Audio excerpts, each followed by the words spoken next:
Hello brothers and sisters. I'd just like to talk to you guys a bit about the coronavirus. I know you're probably sick of hearing it because it's been in the media every single day. It's being blasted, but as Christians it's our duty to watch for the signs of the times, and this is part of the many pestilences that Jesus spoke of before his return. So we need to be aware of just how big this is, but the whole message of me making this video for you is to spread this message. Do not fear. Do not fear this virus. Do not fear anything evil that's all around us, because it is, and it's trying to ultimately destroy us. But we need to just take heed to Jesus' words, because, and always take this quote in mind, what Jesus said. It's, take heart, behold, I've overcome the world.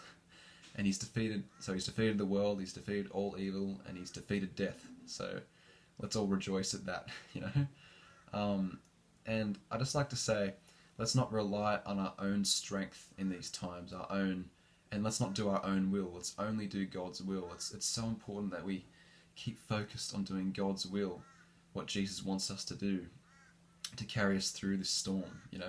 We could easily become fearful, but that's not at all what we're called to do. We're called to say, be bold and strong, and God will give us His peace, regardless of how dark it is.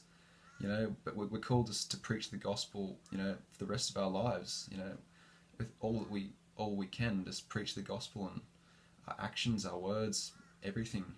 So, just like to say to you guys, this is a time for deep prayer with our Father, and yeah, don't fear at all. We got to truly rely on Him, that He'll get us through the storm, and we'll be fine.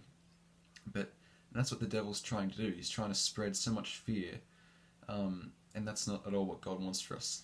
As hard as life may be, a lot of the time, we have to always take it back to the cross.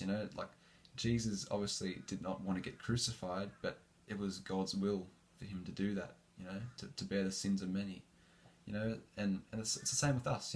We mightn't want to do something. We mightn't want these horrible viruses to be around us, but we have to rely and trust God's will, because He is in control of everything. So this is a time to not fear at all. But the only necessary fear that we need is the fear of God, the fear of the Lord. Not anything evil, nothing else in the world. We do not need to fear. That's not an option. It's a requirement.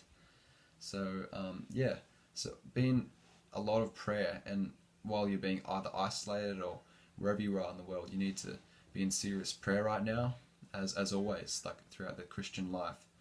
So it's a time to really reflect with God and really pray to Him that if it be His will, to stop this coronavirus from spreading, from killing people, because it really is quite destructive. But let's not fearmonger, and let's just trust in God. Honestly, God can get us through this. So don't fear, guys. And I just want to lastly say, this is clearly the signs of the end times. It's just one of those many things that Jesus said would happen before His return. So the many pestilences that Jesus spoke of would occur, and people will turn against each other, and that's just what's going on in the world right now. It's not pretty. So I just want you guys to truly trust Jesus in this storm, and let's not fear at all. Let us believers stand strong and stay firm in the faith, and let's encourage one another and build each other up. Alright, have a nice day. God bless.